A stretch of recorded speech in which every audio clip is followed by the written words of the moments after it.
ஓம். திருச்சிற்றம்பலம். தினம் ஒரு மந்திரம். திருமூலர் திருமந்திரம். மூன்றாம் தந்திரம். வீராகமம். மந்திரம் 50. தொகுதி 9. சமாதி. ஒன்றிப்போதல். பாடல் 605. உருவரியம் பரிசொன்றுண்டு. வானோர் கருவறை பற்றி கடைந்து அமுதுண்டார். அருவரை ஏறி அமுதுண்ண மாட்டார். திருவரையாம் மனம் தீர்ந்தற்றவாறே. விளக்கம். இறைவனின் திருவருளை பெற்று அவரது உண்மையான உருவத்தை உணரும் வழிமுறை ஒன்று உள்ளது. தேவர்கள் மந்திர மலையை மத்தாக கொண்டு பார்க்கடலை கடைந்து அமுதம் உண்டார்கள். ஆனால் அது நரை திரை மூப்பை போக்கும் அமுதமே தவிர பிறவி பிணியே அறுக்கும் ஞான அமுதம் அல்ல.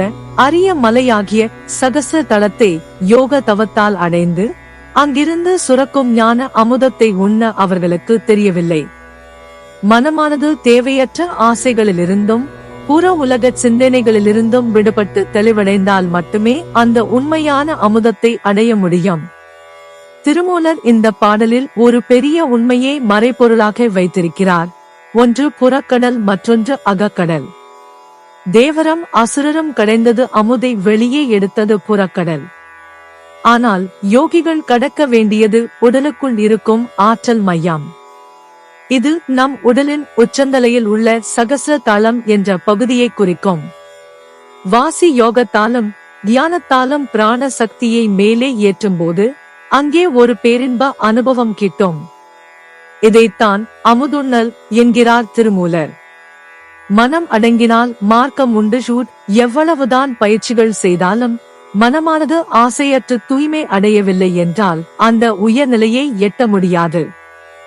எனவேதான் திருமூலரும் தேவர்கள் பார்க்கடலில் அமுதம் உண்டது போன்ற புராண கதைகளை விட ஒரு யோகி தன் உடலுக்குள்ளேயே மூச்சை ஏற்றி உச்சந்தலையில் சுரக்கும் ஞான அமுதத்தை உண்பதே மேலானது.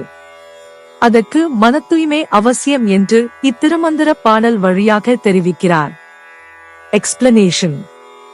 There is a method to receive God's grace and realize His true form. The celestials churned the ocean of milk using Mount Mandara as a churning stick and drank the nectar. However, that was merely a nectar that removed aging and decay, not the nectar of wisdom that eradicates the disease of rebirth. They did not know how to ascend the rear mountain, the Sasarara Chakra, through yogic practices and partake of the nectar flowing from there.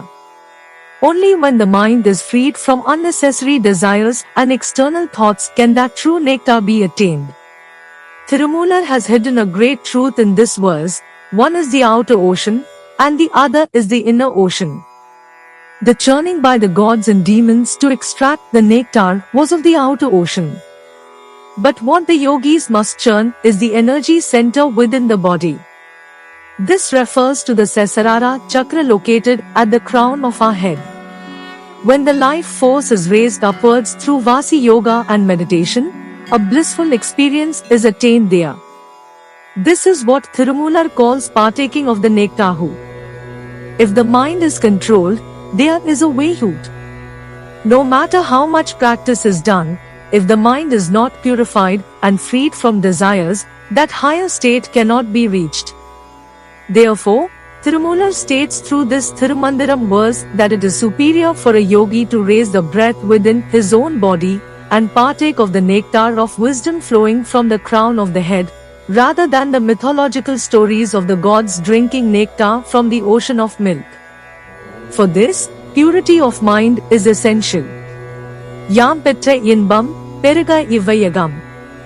இணைந்திருங்கள், அனைவருக்கும் பகிர்ந்திருங்கள். Presented by Subha Srinivasan.